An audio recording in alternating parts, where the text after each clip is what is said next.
Olá, bom dia! Hoje é terça-feira, 13 de agosto de 2024.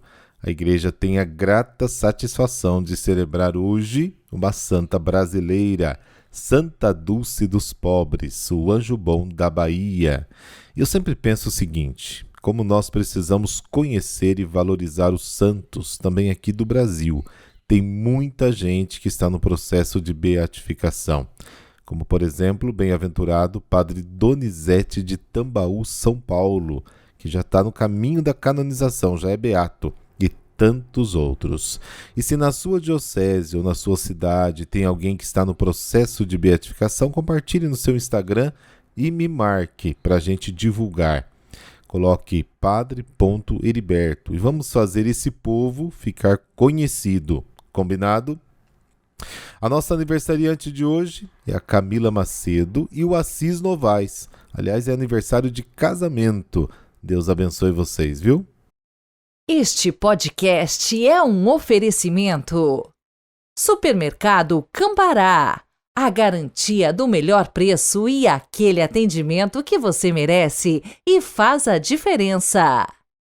Econorte, revendedora Ford Kia. Ideal para você. A sua concessionária em São José dos Campos e Caraguatatuba, São Paulo. Farmácias Vale Verde. Mais que farmácia, nosso atendimento inspira saúde, beleza e bem-estar. Os contatos dos nossos apoiadores estão na descrição deste podcast. O evangelho de hoje relata a primeira parte do discurso da comunidade, Mateus capítulo 18, que tem como palavra-chave os pequeninos. Os pequeninos não são apenas as crianças, mas também as pessoas simples, aqueles que a sociedade não dá muita importância, e nem na sociedade nem na comunidade. Jesus pede que esses pequeninos estejam sempre no centro das preocupações da igreja, porque o Pai não quer que nenhum destes pequeninos se perca.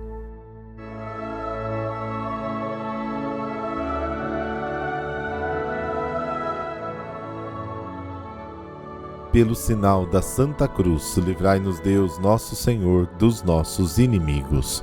Ó Deus de misericórdia, que concedestes a Santa Dulce o dom de socorrer os necessitados nas suas enfermidades, dai-nos por seu exemplo o espírito de pobreza e a graça de vos servir com solicitude nos irmãos sofredores. Amém.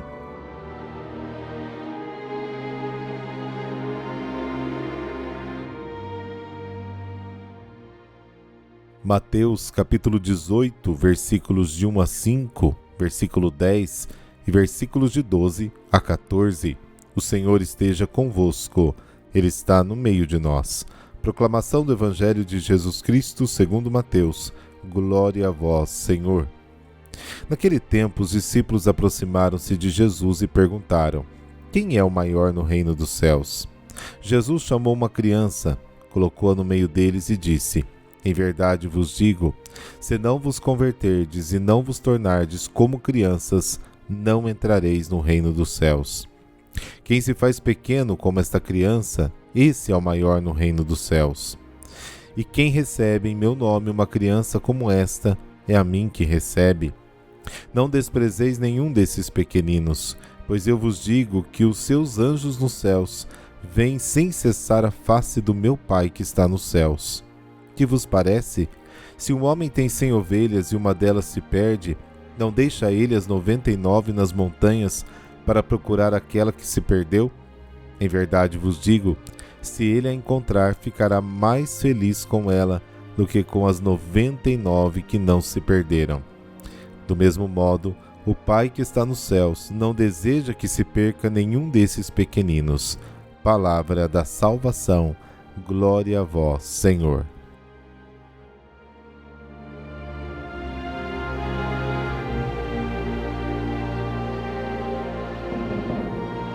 Os discípulos querem saber quem é o maior no reino. O simples fato desta pergunta revela que pouco ou nada compreenderam da mensagem de Jesus. na sua totalidade, para deixar claro que entre os seguidores de Jesus deve haver um espírito de serviço, de doação, do perdão, da reconciliação, do amor gratuito, sem procurar o próprio interesse ou a promoção. Os discípulos pedem um critério para poder medir a importância das pessoas na comunidade. Quem então é o maior do reino dos céus? Jesus responde que o critério são os pequenos. Os pequenos não têm importância social, não pertencem ao mundo dos grandes. Os discípulos devem tornar-se pequenos. Em vez de crescerem para cima, devem crescer para baixo, para a periferia, onde vivem os pequenos. Assim serão os maiores do reino. E a razão é simples. Quem recebe um destes pequeninos, me recebe. Jesus se identifica com eles. O amor de Jesus pelos pequenos não tem explicação. As crianças, por exemplo, do ponto de vista social, não tem muito mérito. É a pura gratuidade do amor de Deus que aqui se manifesta e pede para ser imitada na comunidade por aqueles que se dizem discípulos de Jesus. E aí os 4 versículos de 6 a 9 sobre o escândalo dos pequeninos são omitidos no evangelho de hoje. Vamos fazer um breve comentário para a gente poder se situar. Escandalizar os pequenos significa fazer com que percam a fé em Deus e abandonem a comunidade. Mateus preserva uma frase muito dura de Jesus: mas quem escandalizar, ainda que seja um desses pequeninos que crê em mim, melhor seria que lhe pendurassem no pescoço uma pedra de moinho rodada por um jumento e ele fosse atirado nas profundezas do mar. Sinal de que naquela época muitas crianças já não se identificavam com a comunidade e procuravam outros refúgios espirituais. E hoje, na América Latina, por exemplo, todos os anos cerca de 3 milhões de pessoas abandonam as igrejas históricas. Isso é um sinal de que eles não se sentem em casa, talvez, entre nós. O que estamos perdendo? Qual é a causa deste pequeno escândalo?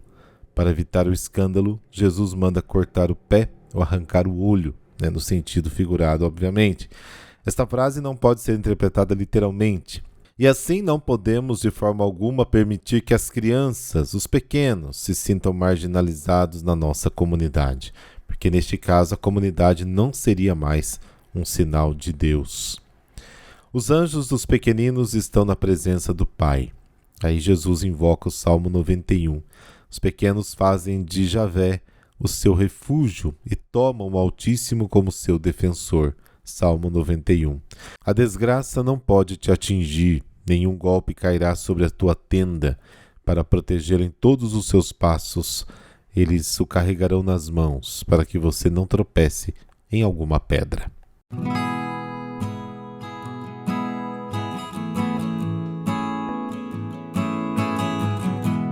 Como dito no início, hoje a igreja celebra Santa Dulce dos Pobres, o anjo bom da Bahia.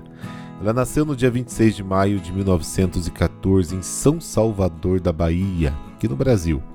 Batizada com o nome de Maria Rita, foi a segunda dos 5 filhos de Augusto e Dulce Maria de Souza Brito Lopes Pontes. Órfã de mãe aos 6 anos, ela tinha cerca de 16 quando começou a manifestar a qualidade que a teria distinguido ao longo da sua vida, a caridade. No porão da casa acolhia crianças, adultos, idosos pobres e cuidava deles. De sua família e vizinhos obtinha alimentos, roupas, remédios e alguns trocados que lhes destinava para aliviar o seu sofrimento. Enquanto cursava o mestrado em São Salvador da Bahia, ingressou na Ordem Terceira Franciscana.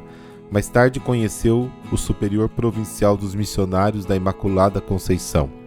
Logo que se formou, no dia 8 de fevereiro de 1933, ingressou nesta congregação, que faz parte da grande família franciscana. Em 15 de agosto de 1934, fez os votos religiosos e adotou o nome de Dulce, em memória da sua mãe. Em 1935, fundou o primeiro movimento operário cristão em São Salvador, o Sindicato Operário de São Francisco. Em 1937, fundou o Clube dos Trabalhadores da Bahia. Em 1939, inaugurou o Colégio Santo Antônio, escola pública para trabalhadores e filhos de trabalhadores, no bairro de Massaranduba, em São Salvador. No mesmo ano, iniciou-se a acolhida aos doentes em prédios abandonados da cidade.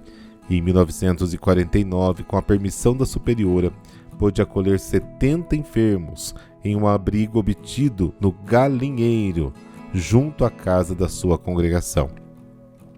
Em 1960, foi inaugurado o Asilo Social Suor Dulce, com um estatuto que abarcava todas as suas fundações e enfatizava seu caráter exclusivamente cristão e humanitário. Em julho de 1979, o cardeal arcebispo Avelar Brandão Vilela convidou Santa Teresa de Calcutá, São Salvador, para abrir uma casa em Alagados. Irmã Dulce aproveitou para acolhê-la. Exatamente um ano depois, houve outro encontro importante, aquele com São João Paulo II. No dia 8 de fevereiro de 1983, foi inaugurado o novo Hospital Santo Antônio, considerado pelos baianos mais um milagre de Irmã Dulce. Os últimos meses da vida da bem-aventurada foram caracterizados pela doença. Piorou em novembro de 1990. Em outubro de 1991, São João Paulo II foi à Bahia e quis ir às obras visitar a Irmã Dulce. O cardeal Lucas Morieira Neves contou que o Santo Padre disse várias vezes: "Este é o sofrimento dos inocentes, igual ao de Jesus." Ele enfrentou todo o seu sofrimento abandonado nos braços do Senhor. Todo o apostolado dos beatos resplandece entre aqueles cristãos que fizeram caridade a Deus e ao próximo durante toda a sua vida. Sua caridade era maternal, terna. A sua dedicação aos pobres tinha uma raiz sobrenatural, e do alto extraía energia e recursos para pôr em marcha uma espantosa atividade de serviço aos últimos. Longe de qualquer horizontalismo, como verdadeira alma franciscana, fez-se pobre com os pobres, por amor ao supremamente pobre. Sem fomentar conflitos de classe, essas coisas, lembrou aos ricos da necessidade do Evangelho, de repartir o pão com os famintos. Sua vida foi uma confissão da primazia de Deus e da grandeza do homem, filho de Deus, mesmo onde a imagem divina parece obscurecida, degradada, humilhada. No dia 13 de março de 1992, a bem-aventurada Dulce faleceu em São Salvador da Bahia. De todo o Brasil, ela foi e ainda se define a mãe dos pobres, o anjo bom da Bahia. Em 13 de outubro de 2019, o Papa Francisco realizou o ato da sua canonização. Oremos. Ó Mãe dos pobres, cuidai do povo brasileiro e olhai com mais atenção aos excluídos, assim como fizeste em toda a sua vida. Do mesmo modo, nos ensine a viver sem diferença para com estes pequeninos do Senhor. Amém.